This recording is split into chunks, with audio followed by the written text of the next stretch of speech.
अरे जय श्री कृष्ण। आज का विषय है हनुमान जी ने स्वयं रावण को क्यों नहीं मारा। इस कथा को हम आपको विस्तार पूर्वक बताते हैं, आप ध्यान पूर्वक सुनिएगा। हनुमान जी रावण का वध इसलिए स्वयं नहीं कर सकते थे क्योंकि यह उनकी मर्यादा के विरुद्ध था।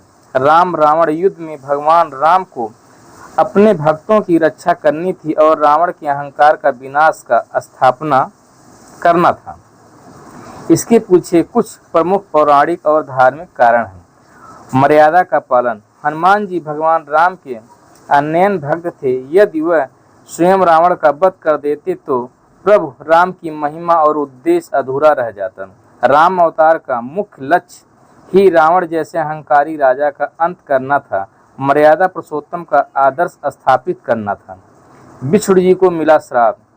ऐसी कथा है कि भगवान विष्णु के द्वारपाल जय और विजय को सनकादिक मुनियों ने श्राप दिया था कि उन्हें 3 जन्मों तक असुर योनि में रहना होगा।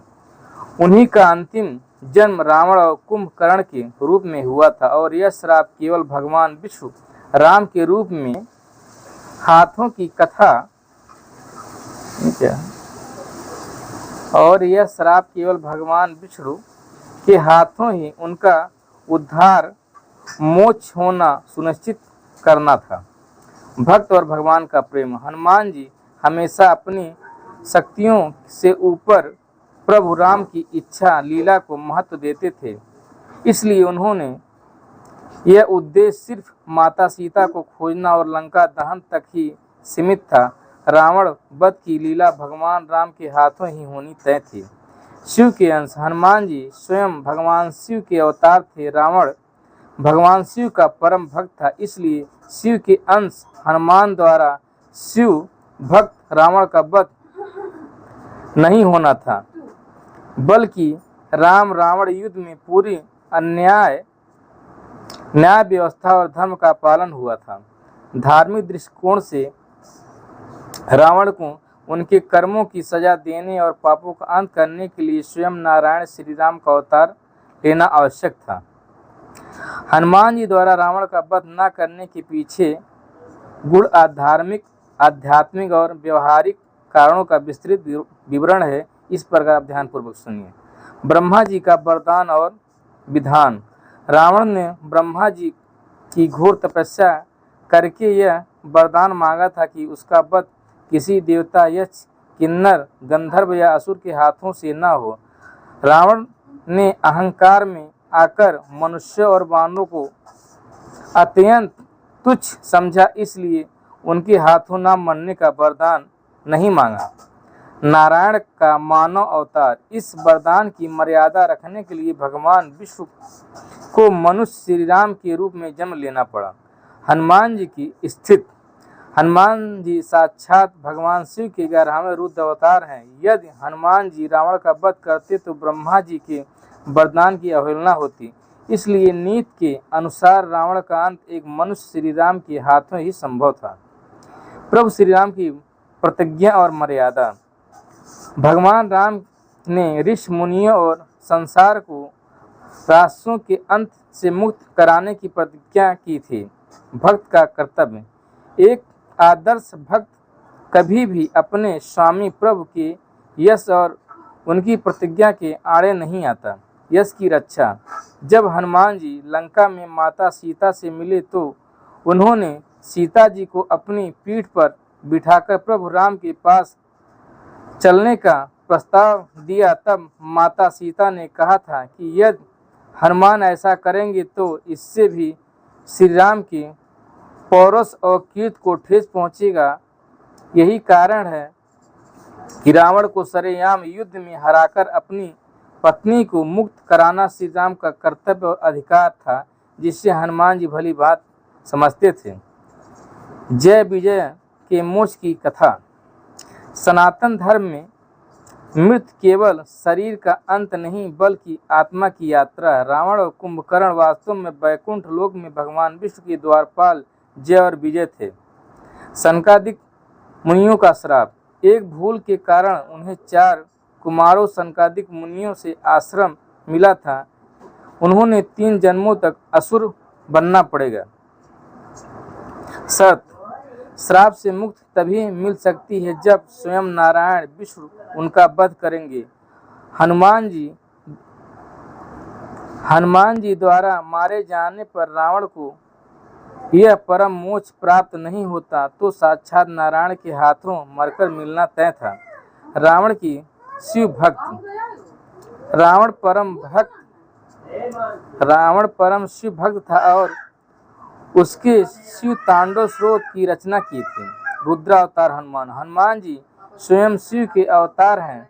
भगवान शिव अपने ही परम भक्त का वध सीधे तौर पर नहीं करना चाहते थे। लीला का हिस्सा रूप में रामकाज प्रभु राम की सहायता करने का संकल्प लिया था कि स्वयं मुख्य नायक बनकर असुरों का संहार करेंगे। समाज के लिए एक महान सीख आदर्श। रामायण केवल एक युद्ध की कहानी नहीं बल्कि जीवन जीने का कला है। अहंकार का नाश। रावण एक अत्यंत शक्तिशाली राजा, प्रकांड विद्वान और महाबली था। उसके भीतर यह अहंकार था कि संसार में उसे कोई नहीं हरा सकता। साधारण की शक्ति। भगवान राम ने महलों की सेना के बिना केवल जंगलों के साधारण वानरों और भालुओं और पत्थरों के सहारे ही रावण के विशाल सेना और आधुनिक सेना को परास्त किया। यह इस बात का संदेश था कि सत्य और धर्म के मार्ग पर चलने वाला एक साधारण मनुष्य भी बड़े से बड़े अन्यायी और शक्तिशाली साम्राज्य को नष्ट कर सकता है। रामायण के इस अत्यंत महत्वपूर्ण धार्मिक और दार्शनिक पहलू को पूरी गहराई से समझने के लिए हमें सनातन धर्म के 5 सूक्ष्म सिद्धांतों को समझना होगा। हनुमान जी द्वारा रावण का वध न करने के 5 सबसे गूढ़ और विस्तृत कारण निम्नलिखित हैं। ईश्वर और सेवक के बीच की सूक्ष्म मर्यादा। सनातन परंपरा में भक्त कभी भी अपने आराध्य के यश प्रसिद्ध को छोटा नहीं करता। हनुमान जी दास्य भक्त के परम भक्त थे। माता सीता का दृष्टिकोण। जब हनुमान जी ने अशोक वाटिका में माता सीता से कहा कि वह उन्हें अपनी पीठ पर बिठाकर अभी भी राम के पास ले जा सकते हैं, तब माता सीता ने एक गंभीर बात कही थी। उन्होंने कहा कि यदि हनुमान ऐसा करते हैं तो इससे रावण का संहार करने का और अपनी पत्नी को मर्यादा पूर्वक वापस लाने का भी श्री राम का क्षत्रिय धर्म और पुरुषार्थ संसार के सामने सिद्ध नहीं हो पाएगा। यश का वरदान।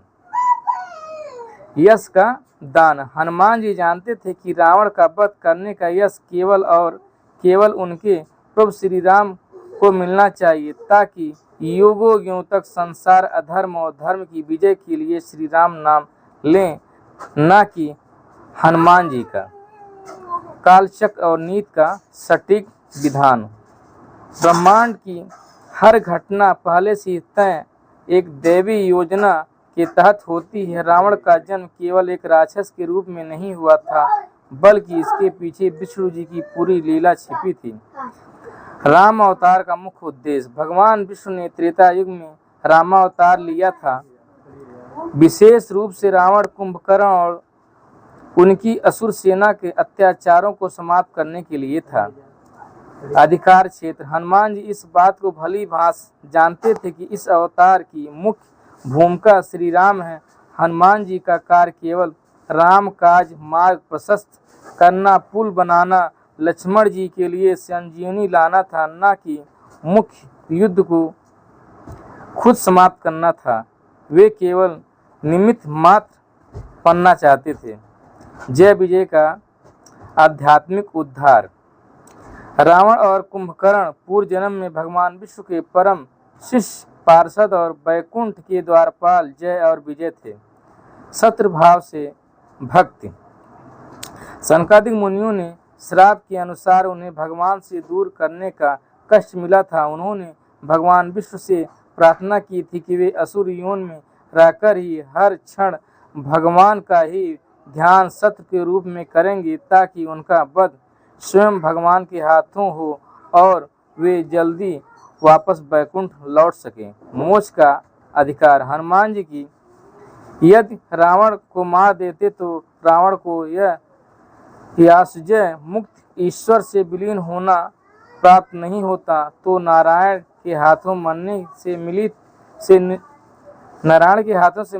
मिलनी निश्चित थी। हनुमान जी अपने प्रभु के सेवकों जय विजय का अहित नहीं करना चाहते थे, इसलिए उन्होंने वास्तविक स्वामी के हाथों में ही मोक्ष दिलाना चाहते थे। अपराध और दंड का नियम। रावण ने अपराध प्रभु श्री राम के प्रति किया था। उन्होंने उनकी अर्धांगिनी माता सीता का हरण किया था।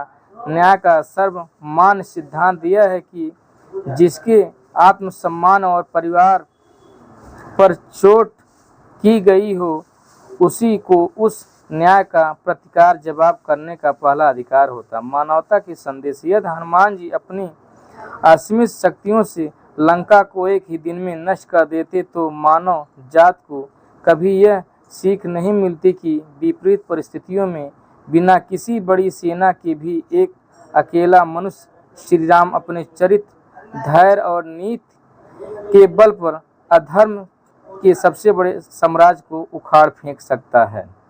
शिव और शक्ति का रहस्यमयी। भक्त पर कृपा। रावण ने अपने दासों